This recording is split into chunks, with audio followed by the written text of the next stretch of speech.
et võib-olla julge öelda. Et selles võib-olla on asi, et väga paljud, kes ei ole nõus, et üldse selliste teemad on niimoodi arutatakse, et nad ei külastagi selliseid üritusi, kus on arvamused, mis ei ühti nende omaga, et neil on selline kultuuriruum, inforuum juba, kus nad loevad uudiseid, mis kinnitab juba nende halvimaid hirme, nad on selle sees, nad nagu kõlakoja sees, et nad tahavad saada sama signaali vastu, mida nad arvavad, et juba niikuinii niimoodi on, et igasugused vastukäivad ateistlikud elemendid võib-olla ei kuulu sinna nende arutellu. No see on psühholoogiliselt just vist väga inimlik, et inimene on vist vähe neid, kes võib muidugi uudishimust näiteks minna või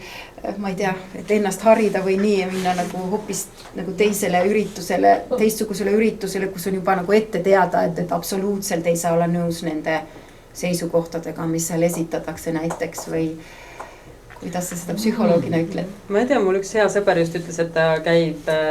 EKRE mingisuguse pundiga saunas, sellepärast et see on ainuke võimalus nagu nende inimestega diskuteerida. Et need on nii-öelda täiesti kõrgharitud EKRE pooldajad ja et ta teab, et nemad teavad, et ta on nagu vastandlikul seisukohal ja tema teab, aga et need on nagu võimalus arutada, et kõik, aga see eeldab tõenäoliselt teatud nagu sellist hariduse ja diskussiooni kuidagi nagu valmisolekut ja taset, aga või siis raskete teemade vältimist. Korra lisaks, et minul on Sinisest äratusest sõber ja kui meie suhtleme, meie ei räägi üldse poliitikast, ta ütleb, et tema tahab olla rassist, aga ta tahab niimoodi, et ta ei taha tänaval karjuda sellest tõrvikuga käida, ta tahab oma kodus olla rassist, et miks tal ei lasta olla. Ma ütlesin, et see on täiesti normaalne, et kui sa tahad olla, sa võid olla, et mina küsisin, et mis tal see punane joon on siis, et kus tema siis aktiviseerub, et ütles, et kui talle surutakse mingit peale, mingit asjad, et ta võib-olla ei oleks nii rassistlik, aga kui tuleb meediast, et sa pead olema sõbralik, siis tema on vastu sellele, eestlaslik mingi jonn on seal või et ei, et ta ei taha olla, aga see on kindlasti noorusega ka seotud, aga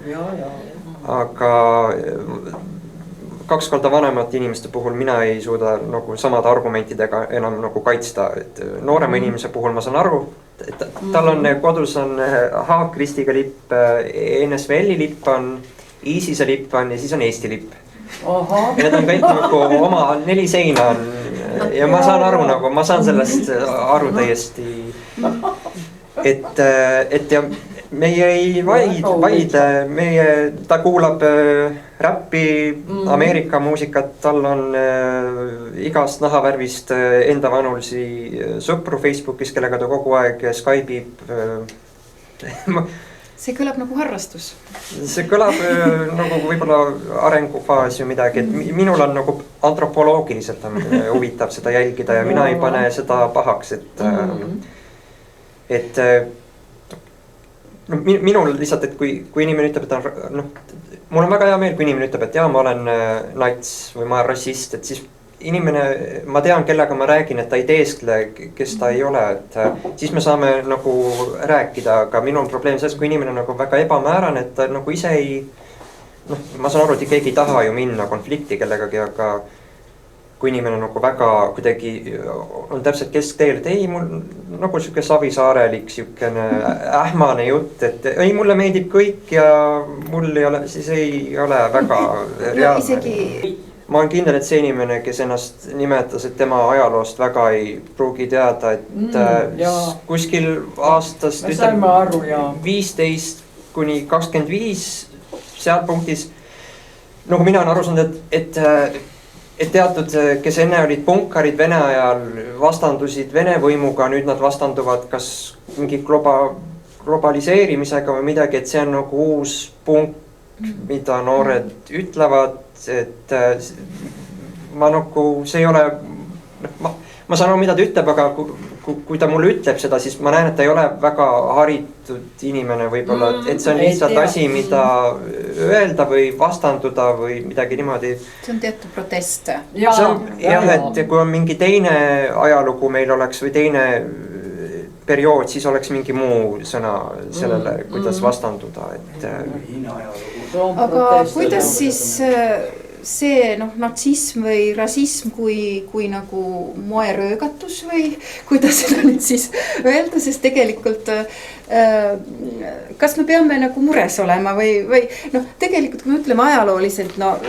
üldsegi nagu sellist äärmuslikku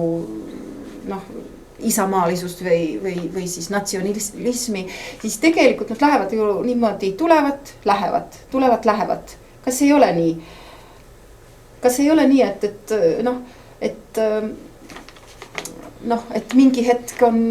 nüüd meil on jälle see uus laine nii-öelda, et jaa? See on, kui on mingi rahvusgrupp näiteks tunneb ennast ohustatuna, siis aktiviseeruvad antikehad kehas, kui sa tunned, et mingi haigus sind ründab, siis inimesed uuesti naasevad või üritavad leida juured, tulla tagasi selle ühise identiteedi juurde, et kui meid rünnatakse, et koos pundis me oleme tugevamad koos grupis, kui indiviididena mingile vallutajale või kellele iganes vastu on vaja panna. Et ja kui võitlus käib nii, see iseseisvus võitlus käib Eesti ja üldse väikerahvaste, Läti, Leedu kõik identiteedi juurde, et kui tuntakse ennast enda identiteeti niimoodi rünnaku all, et siis on loomulik, et see siukses, kui inimene tunneb, et ta on kuidagi ohustatud või piiratud millegi poolt, et siis aktiviseerub minu arust. Ma lihtsalt tahtsin öelda selle põhjal, et seda nagu hirmutunnet peab nagu mõistma ja aru saama, aga teisest küljest peab ka vaatama, kas seda hirmutunnet ei genereerita või looda kuidagi kunstlikult, et kas on tegelikult põhjust hirmu tunda, et hästi palju sellist, seda nii-öelda ohustatuse tunnet, seda on psühholoogias palju uuritud ja selle nähtuse seoseid siis arvamusega teistesse gruppidesse ja ilmselgelt on ta negatiivselt seotud, et seal on niisugust majanduslikku ohustatust kui kultuurilist ohustatut, kui nii-öelda julgeolekulist või nii-öelda oma isikliku elu kallale minekut. Ja enamasti on see selline tajutud ohustatus, eks ole, et on mõned inimesed, kes täpselt samas situatsioonis tunnevad ennast ohustatuna ja teised inimesed, kes on ka ei tunne. Ja nüüd tuleb nagu vaadata, et mis on see nagu riigi roll või mis on, ma ei tea, teadlaste roll, mis on nagu, ma ei tea, arvamusliidrite roll, et kas seda nagu ratsionaalselt, eks ole, ka ma ei tea, koroonaviiruse üle eile telesaade, eks ole, et kas me peame nagu tegelikult tundma ennast ohustatuna või on see ikkagi nagu paanika, et samamoodi selle rahvuslusega, et eestlastele on tõesti see hirmutunne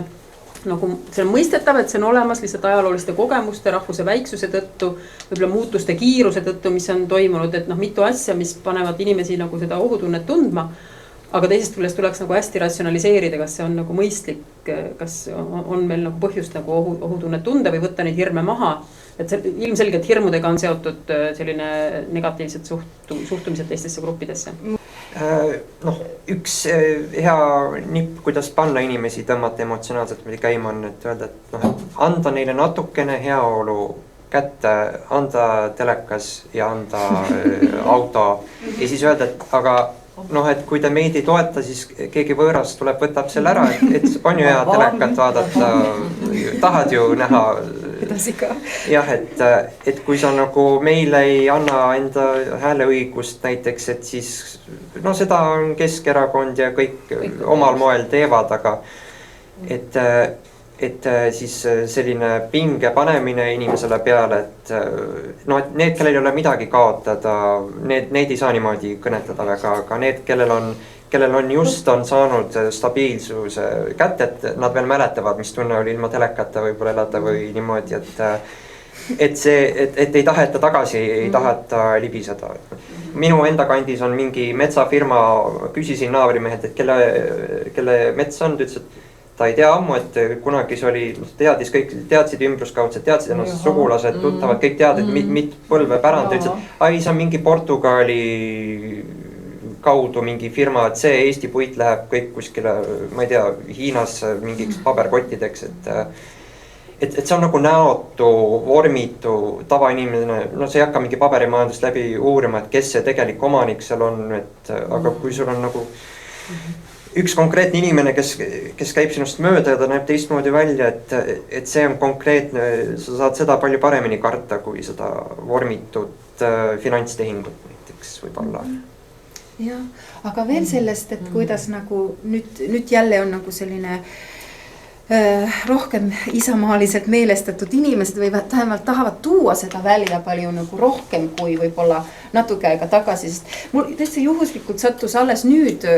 Mihkel Muti üks esse eestlusest, mille ta kirjutas juba 2003 ja ta kirjutas seda muidugi selles ajas ja kuidagi ta natuke kurtis seal, et kui kahju, et inimesed ei ole enam isamaalised ja kellel on vaja seda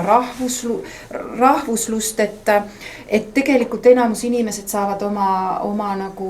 igapäevased toimetustega hakkama ilma mingisugust rahvusaadeta ja kuidagi ta ütles, et ega ta ka nüüd väga ei igatse sellise isamaalisuse järgi, aga kuidagi oleks väga kena, kui oleks nagu a la mingi Eesti nurgake, kus siis inimesed ikkagi hoiaks seda eestlust ja et tol ajal 2003 ta siis kirjeldas, et on nagu pigem selline pohuism ja anarhism on, et mille poole nagu ikka inimesed rohkem lähevad. Kas teadlase vaatevinglist, ma ei tea, see on nüüd siis 17 aastat tagasi, et kas on näha sellist, et vahest jälle nagu plahvatab rohkem ja just see, mida ma siin nagu, et väga hea, et me teadvustame, mis toimub meie ümber, aga et kas me peame väga mures olema muidugi, kui siis see maru isamaalisus näiteks läheb nagu vägivaldseks või tõesti ohutab teiste inimeste õiguseid ja füüsilisi piire, aga ma arvan, et see oli umbes see aeg, kui diskuteeriti ka laulupidude jätkusuutlikkuse või sellise laulupidude üle ja oli siin isegi, ma mäletan ühte Lennart Meri kõnet, kus ta tsitaat oli, et praegu on moes, ma ei mäleta seda aastat, millal see täpselt oli, aga praegu on moes rääkida laulupidude moes olemise üle, kas laulupidu on moes, aga et laulupidu ei ole moeasi, et laulupidu on südameasi, et nagu rõhutades, et laulupidu peab jääma, et praegu tundub, et keegi nagu ei sea küsimuse alla, et kas järgmine laulupidu tuleb või ei tule, aga toona see mingil hetkel oli tõesti see, et tundus, et noorte hulgas ei ole enam nii populaarne.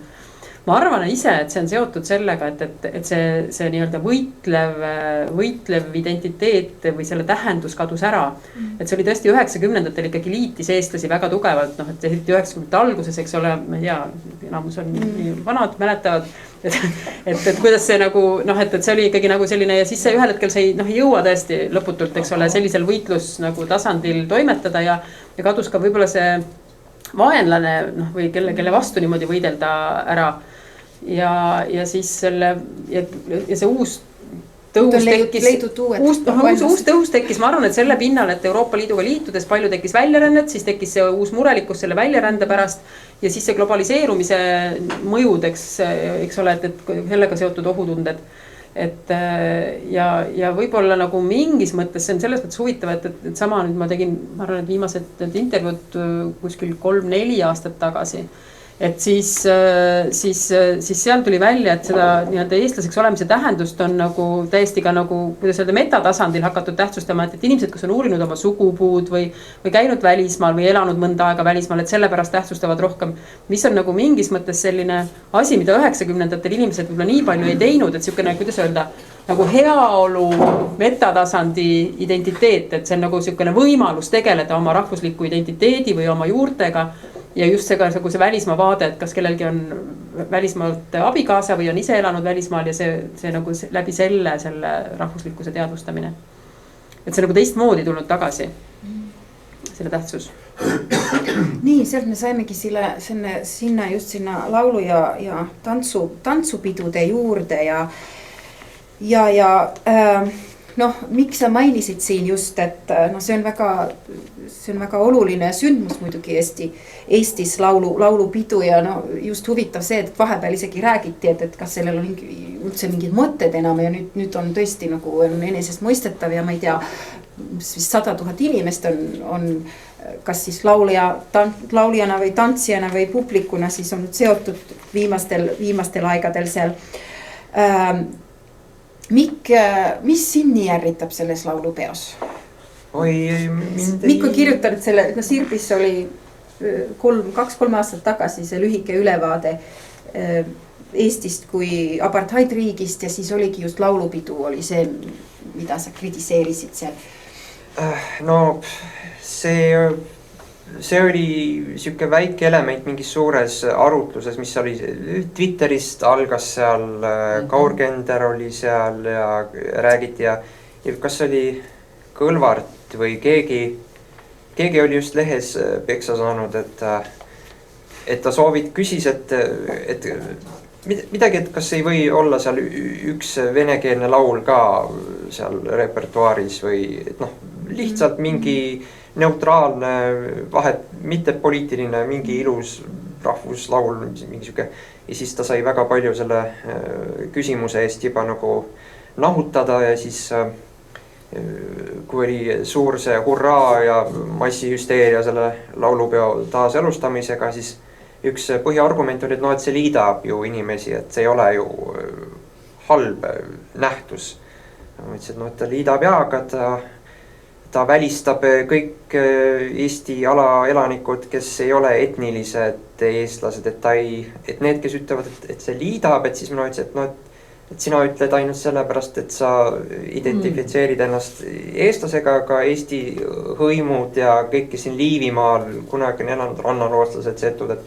ma mõtlesin, et no okei, vene keel on tundlik teema, ma saan aru, okei, aga no, et kas äkki saaks panna setude või keegi, kes on võib-olla väike kogukond, aga ta on ikkagi ju meie hoole all riigis osa meist, et ta on panustanud Eesti ajalukku. Nii et laulupidu ka lahutab. No, mitte ainult ei liida.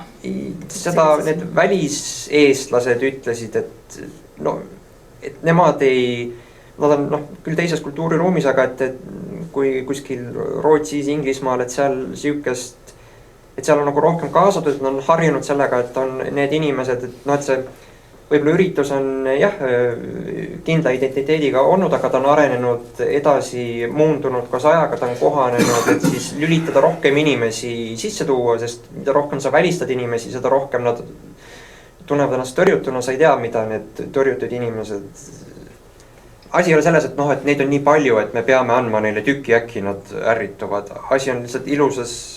žestis, et te olete ka Eesti osa,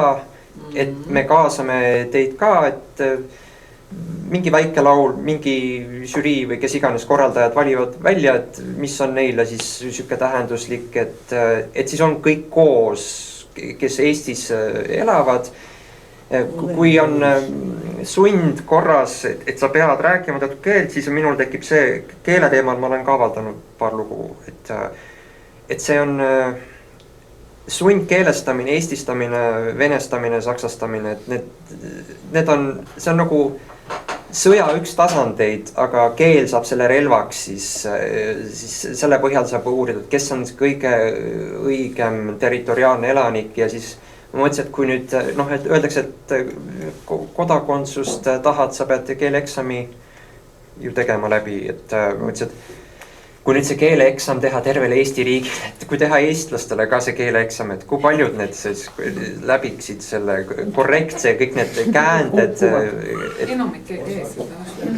See on nagu juhiload, sul on 30 aastat olnud, ma ei tea, kas sa teed uuesti selle juhi eksami nii hästi ära, et üks asi on korrektne riigikeel, teine asi on kõnekeel, kuidas me räägime, me ei mõtle ju käänetest pidevalt, vaid see tuleb loomulikult, aga kui me peaksime nüüd võtma sama eksami ette, mida need Bolti kullerid või Ukraina ehitajad peaksid tegema, et ma ei tea, kui paljud läbi kukuksid sealt õiget eestlaste seast. Nii, sundviisil ei saa tegelikult, jah. Ja ma lihtsalt tahtsin öelda selle laulupeo teema, see oli selles mõttes huvitav, et meie mitte ajakirjanduses, vaid väga tõsiselt arutasime, meil oli kunagi kirjandusmuuseumiga ja kirjandusmuuseumi ja Tallinna Ülikooli vahel ühiselt selline avatud Eesti identiteediprojekt kuskil 2008–2013. Ja siis me püüdsime selle projekti käigus otsida neid elemente, mis siis erinevaid Eestiga seotud gruppe, eestlasi või tõesti Eestiga seoses olevaid inimesi, eestlasi, eesti venelasi, väliseestlasi, et mis on see ühine osa identiteedist ja mis on need, mis meid lahutavad ja sealt pealt siis ka mõelda edasi, et kuidas siis seda ühisosa nagu suurendada. Ja mis siis on need, mis meid ühendavad, on seotus selle maaga, on Eesti kui väikese ja eduka riigi kuvand või selline teadmine, et Eesti on väike, aga edukas. Ja Eesti kodanikuks olemise nagu tahtmine või soov. Aga mis meid lahutab, on ajalugu, lipp, keel ja need muusikasündmused, mida me toona siis tegelikult laulupidu, kuna meil oli kirjandusmuuseumis ja Triinu Ojamaa oli ka üks meie uurimisgrupi liige või juht, siis temal oli nagu see laulupidude teema oli nagu väga, väga hinge peal ja siis need muusikasündmused on tõesti nagu see, et mis pigem meid lahutavad, mis on selles mõttes nagu kurb, et kõik, kui sa mõtled, et ajalugu, lipp, keel ja laulupidu, eks ole, et need on nagu eestlastele kõige olulisemad asjad ja et see on nüüd küsimus, et kust sa saad hakata neid nagu, et sa saad neid nagu ära võtta, öelda, et või neid ümber teha kuidagi, et seda laulupidu muuta avatumaks, et me arutasime hästi palju selle üle, et kas seal peaks olema teiskeelne laul või mis on need nagu mehhanismid, et kuidas seda teha.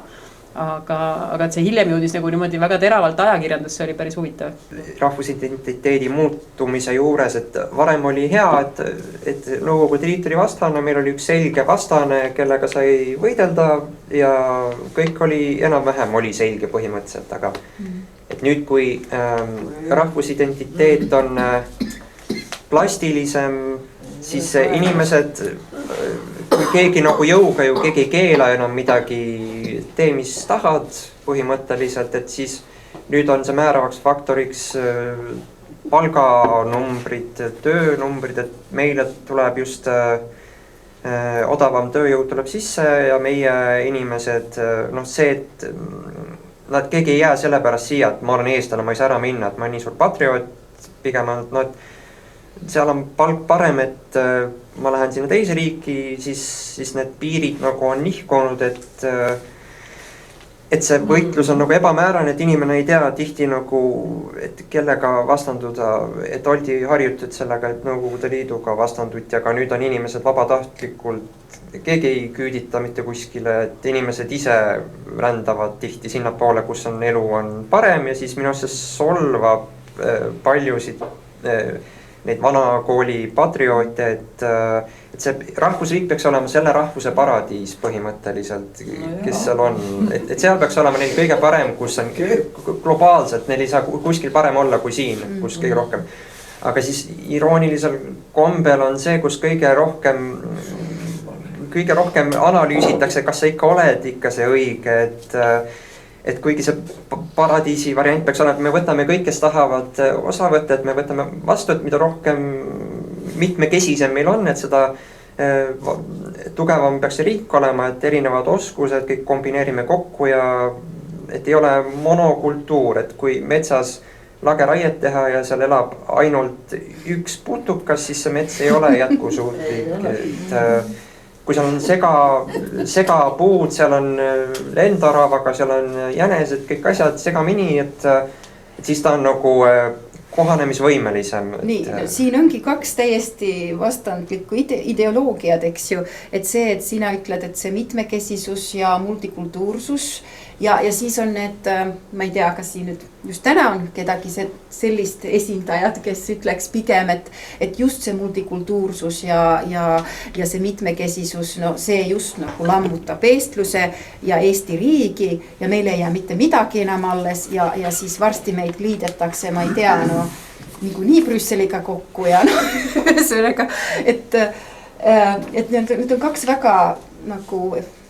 erinevat ideoloogiat ja väga raske on nagu isegi kui sa saad ise endale seda põhjendada, et miks ma nii mõtlen, aga just sellele vastaspoolele on seda väga raske tegelikult põhjendada või kas meil oleks mingi kas me saame kuskilt teadusest, kas me saame kuskilt mingit tuge sellele, et üks või teine pool on nagu, tulevik on ju ikkagi ebakindel, aga just see, et teistest riikidest äkki näiteid, et sest tänapäeval tõesti see parem äärmuslikkus nagu tundub, et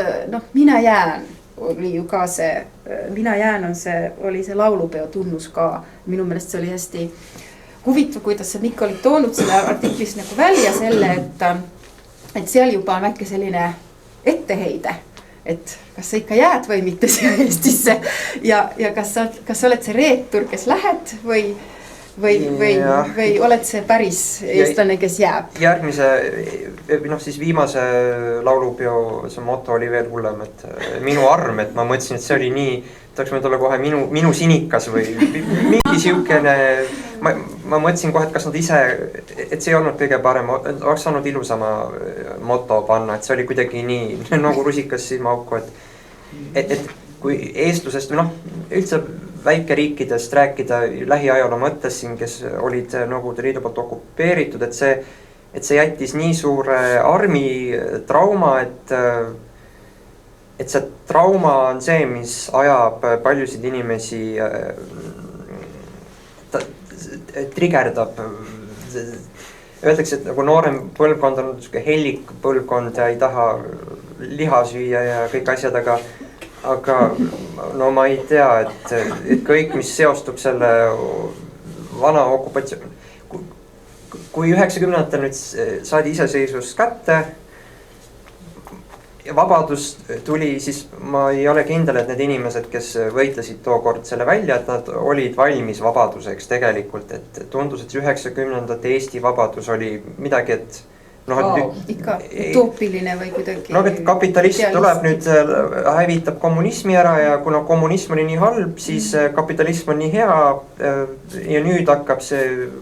saame liikuda tõelise Eesti paradiisi poole, kus on pukis on eestlased, aga siis minu põlvkonnal on see, et vabadus ei ole käes veel, et vabadus on ta läheb veel edasi, et see ei olnud viimane hooaja lõpu osa, et järgmine hooaeg on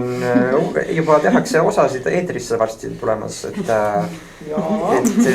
nüüd on, kui on nagu ühel põlvkonnal on ühed probleemid ja nüüd nooremal põlvkonnal on teised probleemid, et ja need on, mõlemad panevad oma tähtsuse järjekorda need, et ja kui nüüd on mure nagu selles patriotismi koha pealt, siis minu see vanemal põlvkonnal on see mure, et nooremad ei taha seda traumat üle võtta nii hästi, sest kõik, mis kui nad just natsid ei ole. Kui nad aktsepteerivad seda, et tuleb põhjustada, et tee teisele trauma enne, kui sulle endale tehakse olelusvõitluse seisukohast, et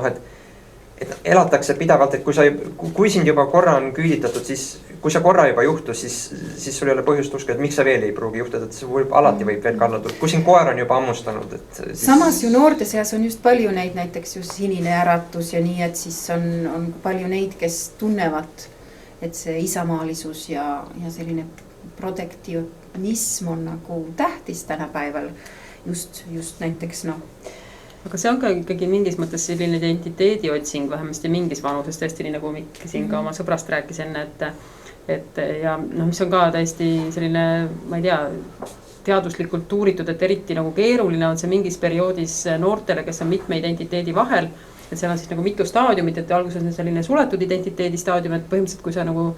5-aastase lapse käest küsid, et kes sa on, siis ta oskab öelda, et ta on eestlane. Aga kui sa nagu vähegi natuke rohkem küsid, siis ega ta ei oska ju selle üle nagu rääkida, mida see talle tähendab või mis see tunne on. Aga ta saab aru, et on mingid teiskeelsed lapsed, et selline suletud identiteet ja siis ühel hetkel seal teismelise eas, eriti nendel, kes kuuluvad kas mitmesse kultuuri või on siis nagu vähemusgrupp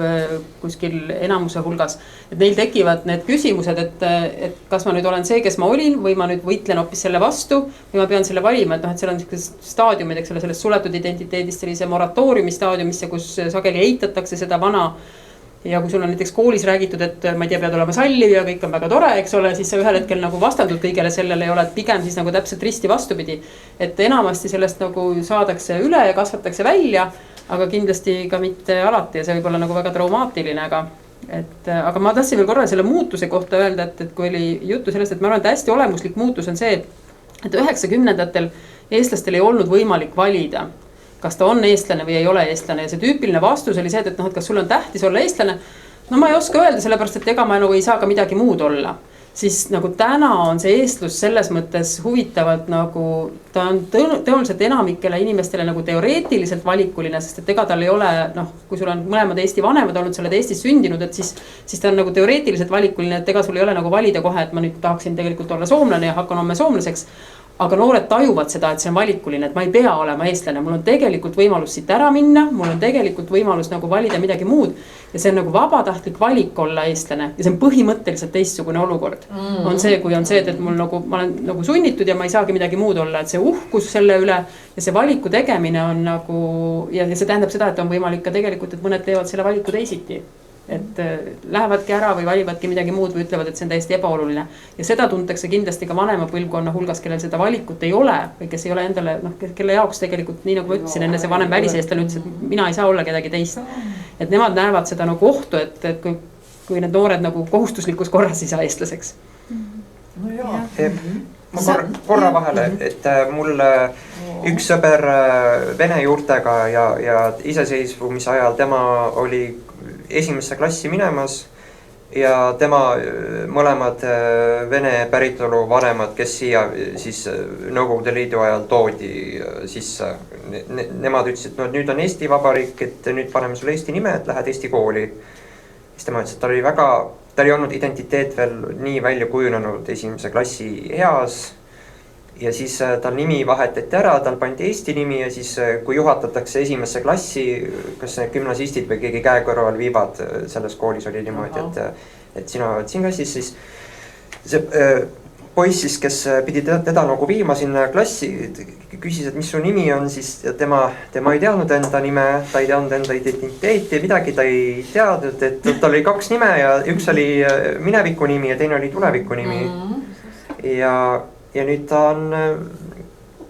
ei ole rahvuslane, ta hoiab kursis ennast Venemaa poliitika ja kõikide asjadega, aga ta käib Eesti sõjaväeõppustel, tema jaoks on see nagu matkamine, et tal ei ole nii kivisse raiutud see, et tema jaoks on see lihtsalt hea koht, kus elada, et ütleb, et no, et kui ma oleks Venemaale jäänud, et tema Venemaa sõjaväkke elu sees ei tahaks minna, et ei elaks üle seda, aga Eestis on nagu tore, saad metsas käia ja lõket teha ja nagu pauku teha seal ja pärast et koju kõik on rahulik jälle, et ta mõtleb ka nagu välismaal tööle minemise puhul kõiki neid asju, aga tema jaoks nagu talle meeldib see, kui riik on nagu loonud rahuliku keskkonna, kus ta võib olla, et keegi ei sunni teda, nüüd sa pead olema venelane, nüüd sa pead olema eestlane, et kui nagu riik loob siukse õhkkonna, et noh, et ole, kes oled, aga et noh, et tööta meie keskkonnas.